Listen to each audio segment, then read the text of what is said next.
te dina lëndëm seen xel te yow yaa leen koy leeral la mais ci biir leeral boobu tamit ak jàngat ci la ñuy dem mais dooree ko ak waa conseil constitutionnel démb génne nañu une décision pour rejeter li nga xam ne moo di loi interprétative bi nga xam ne Amadou Ba numéro 2 moom moo ko amaloon ba ñu voté ko mais waa Takku Wallu ak ñenn ci non inscrits yi déposé woon benn recours conseil constitutionnel mel ni ku ne lu jëm ci wàllum loi interprétative boobu noonu mënula antu am ndogal gu mu génnee ban jàngat moom ko def ñëwal li nga xam moo di ndogal gu wule waaw xam nga balaa ngay jàngat ndogal bi da ngay delloo les choses dans leur temporalité.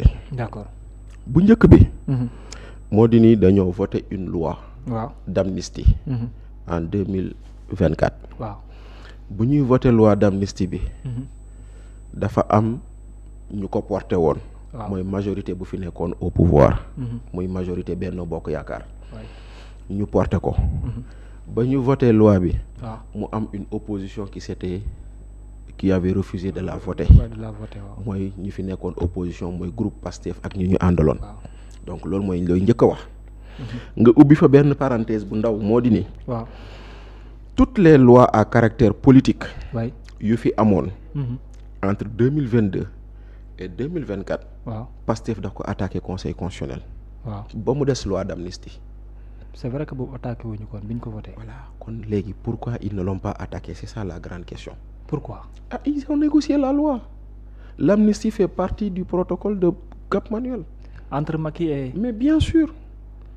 Pourtant Macky loolu lay bañ a dégg. Macky loolu lay bañ a dégg waa Pastef loolu la ñu bañ a dégg mais l'amnistie fait partie du protocole de Cap Manuel. ñun for nañ ci weewu béy sax c'est encore ça reste à prouver que même avant projet de loi bi dañ ko yóbbul Sonko mu xool ko balaa ñu koy yóbbu assemblée. Projet de loi bu amnistie. mais pourtant ñoom amoon nañ ci position. mais oui seen position officielle c'est de dire est-ce que crime de sang bokk na si bokkuñu si donc on vote pas. Mais on ne vote pas mais on n'a pas attaqué la loi aussi. Pourquoi il leur était possible d'attaquer la loi et ils ne l'ont pas fait loolu ngay njëkk a poser comme question. D'accord. Mais ñu ne ñoom tamit bu ñu faloo abrogé. waaw d'accord fa laay jël ñëw léegi ñoom d'abord. loi bi àndu leen ci. attaqué woo leen ko. ngeen ñëw ngeen ne bu ngeen faloo da ngeen ñëw ngeen ne on va abroger. En premier lieu c'est ce qui a été abroger. Président de la République wax ko au discours à la nation du 31 décembre ba mu naan on ne peut pas évoquer les événements de Thiaroye 44 et ne pas évoquer les événements yu bees yi yu fi mujj am le 27 décembre premier ministre dem Assemblée nationale vote de la loi d'amnistie non pas de vote de la loi DPG merci beaucoup. Il dit dans son discours la loi d'amnistie sera rapportée ba mu ko waxee député jóg muy Thérèse Faye ne ko monsieur le ministre français yi dafa leerul ci ñun. terme juridique bi rapporté mooy lan loo bëgg a wax muy tontu ci wolof mu ne dinañ ko abroger.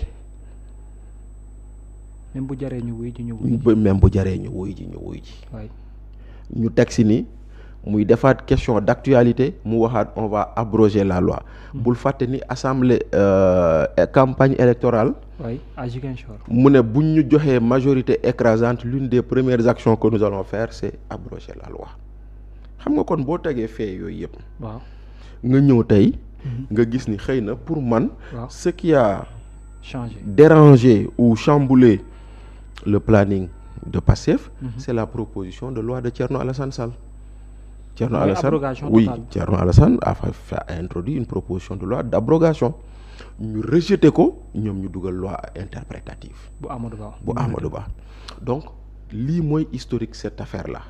Maintenant quand tu regardes cette historique là tu vas te dire Babacar. benn. Donc la proposition d'Amadou Ba c'est une initiative de la majorité parlementaire parce que bu dee Amadou Ba moo ko dugal. Bureau Assemblée nationale adopté na ko. porté nañ ko. voté nañ ko. te balaa ñu koy voté.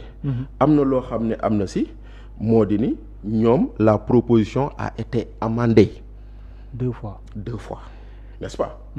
kan moo ko amendé ki ko dugaloon. Amadou Ba ci boppam. moom moo ko amendé moom ci boppam. N'est-ce pas. moo ko dugal moo ko amendé. N'est-ce pas. ñu jóge ko foofu noonu. La proposition est votée par la majorité. Effectivement. Avec plus de 120 xaw ma 130 voix. Maintenant, à partir de là, l'opposition a introduit benn recours au conseil constitutionnel. Donc yow yaa am sa initiative parlementaire. yaa ko amendé 2 fois sa majorité moo ko voté. minorité bi attaqué ko conseil constitutionnel balaa moo tontu dafa bind assemblée nationale. bind agence judiciaire de l'État est-ce que xam nga loolu. mu ngi ci réponse yi. Donc l'agence judiciaire de l'État c'est le gouvernement. Le président de l'Assemblée nationale. L'agence judiciaire, ils ont répondu pour défendre la loi, sa constitutionnalité. Considérant 19 xam voilà 17, oui. Kon ça veut dire que bu kenn fàtte ni agence judiciaire de l'État, il représente l'État. À chaque fois que l'État est attaqué. Donc agence judiciaire de l'État n'a pas dit que la loi est inconstitutionnelle, il a dit que la loi était conforme à la Constitution. Comme le ministre de la justice parce que moom dane woon amul observation bu mu ci def. Voilà ndax li mu seetlu mooy que ni ñu ko bindee amul benn observation. Voilà maintenant agent judiciaire boobu noonu kon état la fi toogal. Waaw n'est-ce pas. Président assemblée nationale groupe majoritaire la fi toogal. ñoom ñaar ñoo bokk def seen réponse yónni conseil constitutionnel et ñoom ñaar ils ont été désavoués loolu ngay wax. par le conseil constitutionnel. Mais bien entendu parce que conseil constitutionnel nee na leen li ngeen fi indi c'est pas conforme à la constitution. te pourtant ñoom dañoo bind tontu. dañoo bind ne c'est conforme dañoo bind ne baax na dañoo bind ni et cetera donc loolu mooy lii am. D'accord. Voilà les faits. Maintenant aujourd'hui. looy njëkk a wax le droit à gagner. Le droit à gagner. Ku nekk def nga la jàppoon nga ni li nga waroon def. waaw kii nekk ci nguur gi jàpp na ni défendre loi bi moo doon position am. kii nekk ci opposition bi jàpp na ni défendre xeex loi bi moo nekkoon position am dem nañ fa ñuy àtte le droit à gagner. Maintenant nag après nag tout le monde peut jubiler.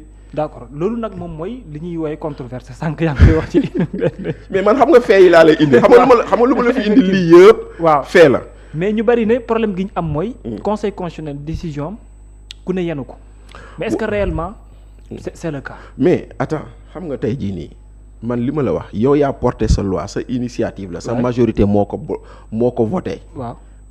minorité attaqué ko ñu ne la yow loo xam ci loi bi sa gouvernement défendre ko sa groupe politique défendre ko nga dem conseil constitutionnel ne leen hey yéen li ngeen fi indi baaxul kon kay bu ñuy wax kan moo am un revers kay c'est celui qui a défendu mais maintenant celui qui a défendu moo am un revers politique. D'accord. Donc aujourd'hui coow li lu mu bëri mooy koo xam ne daan nañ la nga taxaw di jubiler ndaxte loolu lay xaw a nuru parce que ça me rappelle un peu Yékini Baboy. wala Modou Lo waaw. bi Bécaye naan ko mënoo daanu daaneel. waaw mënoo daanu daaneel. waaw voilà exactement donc foofu la mel ni ça me rappelle un peu Baye Mandione Issa Pouye xaw ma moog Modou Lo ñu bëre. Modou Lo daan ko mu naan daanuwuma. Ça me rappelle Manga 2 contre xaw ma kan ba mu naan daanuwuma saaku yee ma daan loolu foofu lañ toll quoi. D'accord. C'est-à-dire que chacun peut crier victoire. waaw. Parce que effectivement on est dans une bataille d'opinion. On est dans une bataille politique. Donc c'est normal entre deux camps. Mais quand même aujourd'hui boo demee ba gis Ousmane Sonko génn di def poste di ko signer président de Pastef parce que effectivement il sentait le besoin de le faire parce que voilà. Oui mais dinañu ci réaction yi. mais am na moo ñu bari par rapport ak les considérants yi ñu joxe. ñenn ñi ne oui le conseil constitutionnel am na fu mu désavouer APR.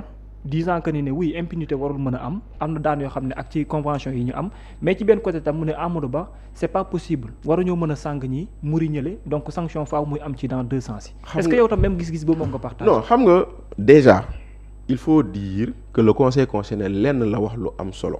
waaw moo di ni ici nous ne sommes pas dans le cadre d'une loi interprétative parce que nous sommes dans le cadre d'une loi qui modifie substantiellement c'est le mot substantiel la ñu utiliser. Donc bi Amadou Ba dugaloon modification la du woon interprétation modification la dugaloon pour mu jàll conseil constitutionnel ne ko lii nga bëgg a dugal du interpréter day modifier.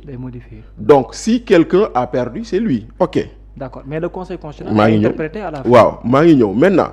Le conseil constitutionnel la mu interprété. waaw en disant que y a des crimes imprescriptibles au niveau du droit international. mais loolu amoon na ci loi bu ñu bëggoon modifier. ci loi d'amnistie bi. si loi d'amnistie bu ñu fa woon.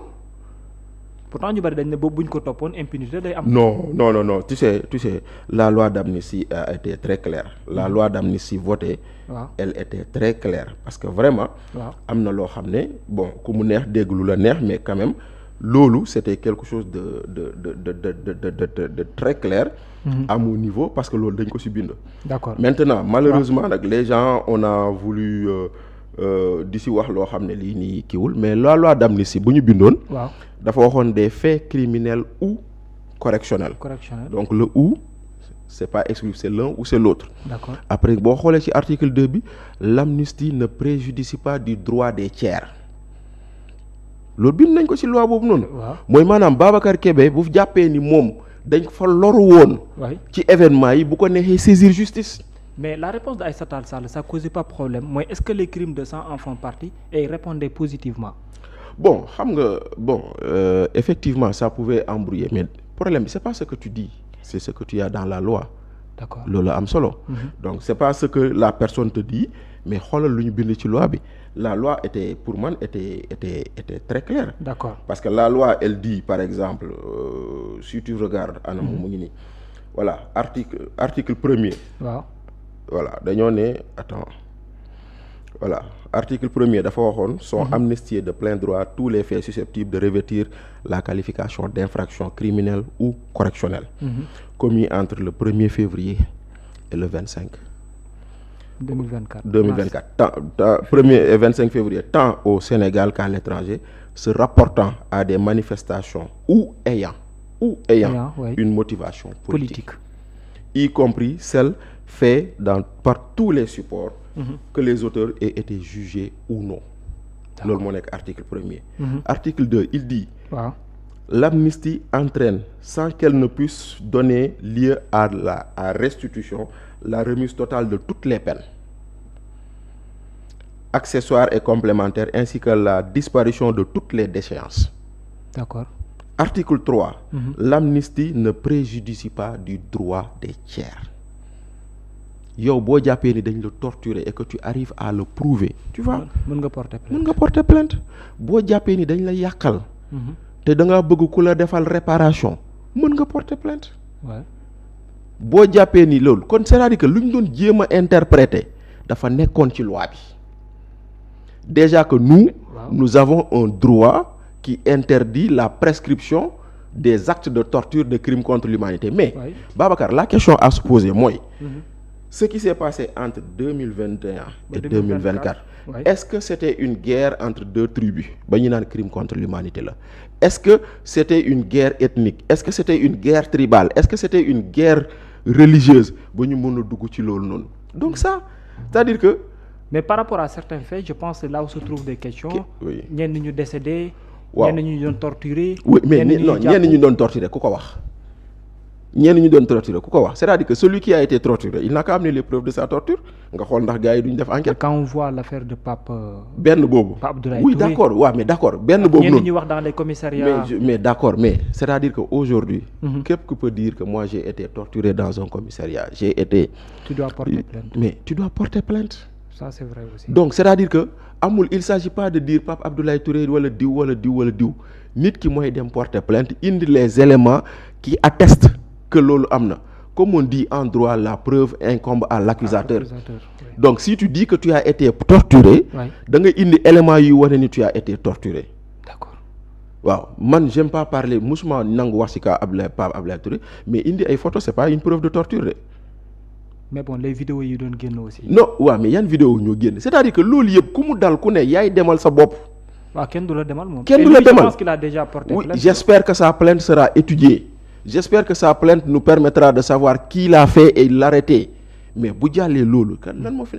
donc tout était prévu par la loi d'amnistie d'accord maintenant ce qui s'est passé pour moi ay tappale kese la woon ndaxte loi bu Amadou Ba bi nuy tappale la xam nga lu mu doon tappale sama gars yi dafa mel ni ce qui les intéressait c'était de calmer le peuple de Pastef tout court oui parce que ce qui les intéressait ils n'ont jamais voulu d'une abrogation de la loi man dama doon toog naan cette loi ne sera jamais abrogée dañuy sóob ñemewuñu ko laal parce que si tu touches à cette loi tu vas toucher à beaucoup de personnes est-ce qu'ils ne sont pas gagnants à la fin?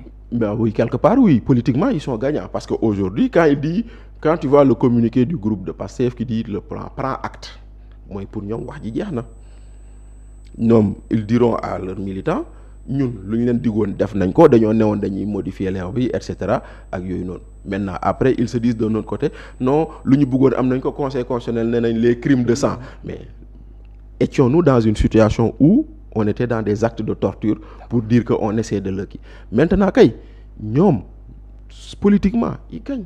Oui, comme Madiambal a dit que... Mais politiquement, moi j'étais d'accord avec Madiambal. Moi j'ai toujours dit que, attention, les gens qui disent il ne faut pas interpréter, le problème n'est pas l'interprétation, le problème n'est pas l'abrogation, le problème c'est l'annulation. Tu sais, en droit, les mots ont leur sens. Quand tu abroges, c'est à partir de la date d'abrogation, jëm kaw. Waaw. Li ci ginnaaw konteetul kon boo abrogé woon terewul mënoo atte fee yi. waaw ñenn ñi nga xam ne am nañ noonu lii ak yooyu ak yenn yi da nga koy bàyyi ci ginnaaw. Par contre quand tu annules tu reviens à la situation antérieure avant la loi. waaw ça c'est du droit. waay moo tax man dama doon wax naan il ne faut pas abroger la loi, il faut l'annuler. Ça allait être très sévère aussi. Voilà, non, c'est prévu par la loi. Maintenant, si on annule la loi, on revient à la situation antérieure à son adoption. Bouboba, tous les faits poursuivis peuvent être jugés et on saura la vérité. Mais tey jii nii doyen Babacar Gaye da koy wax béy wéy na mbuus. ndaxte tey jii nii lenn mooy la am man lu ma doon wax soit on la laisse soit on l'annule. Aujourd'hui nag il revient à Pastef de prendre ses responsabilités. Bu fekkente ne ñoom on veut vraiment la lumière sur cette affaire, ils n'ont qu'à avec leur majorité annuler la loi. jàpp nga dinañ ko def. duñ ko mës a def. parce que du leen arranger pour yow. duñ ko mës a def Babacar. mais pour les réactions yi ci topp après. oui mais Sonko Aïssata Tall Sall Takku Wallu. Babacar ñun football nañ quart de finale coupe du monde 2002 peut-être que xale nga woon Fatou, tu t'en souviens pas. On a été battu par la Turquie ñu xëy di jubilé fii. waaw naan Sénégal voilà. déjà li ñu def rek ndam la. waaw lu ñu def rek ndam la n'est-ce pas. waay dem nañ fi finale coupe d'Afrique contre Algérie. ñu dóor ñu. waaw ñu ñibbi si gars yi ndamu fii. waaw. kon mu ngi noonu chacun peut crier victoire c'est la politique da nga leen di nangul qu'ils sont dans leur rôle de crier victoire pour chacun. parce que loolu mooy politique. Voilà, chacun voudra dire que oui, le Conseil constitutionnel nous a donné raison. Mais lu am solo moo di ni Conseil constitutionnel nee na loi bi Amadou Ba dugal du loi d'interprétation, loi de modification la te loolu nit ñi waxoon nañ leen ko. waaw amoon na suggestion yi demoon. newoon nañ leen ni yéen vous étiez en train non pas d'interpréter la loi mais de la modifier. Alors que loolu c'est anticonstitutionnel. te ñu jàngul droit sax. Et j'en profite pour saluer Abdou Nguer. Abdou Nguer ne woon na leen juge bu sérieux du leen jàllale lii. loi bi les juges dem keneen ak keneen ñun ñuy jàngul droit ñun ñuy boo xoolee dañ naan lii. moo tax ma naan la ay tappale la woon parce que tappale bi moo di ni. on essaie de contenter le peuple de Pastef en lui disant gis ngeen ñoo leen diggoon ni on va modifier la loi def nañ ko tout en sachant que ce qu'il voulait c'est exactement le résultat qui est obtenu. D'accord. mooy maanaam arriver à ce que seen initiative bi ça soit bloqué par le conseil constitutionnel après c'est de dire nous on a voulu mais c'est le conseil constitutionnel qui en décide et nous sommes légalistes on accepte après l'honneur est sauf pour tout le monde. jeex na Amadou Ba mi nekkoon porteur bi teewlu nga ko démb.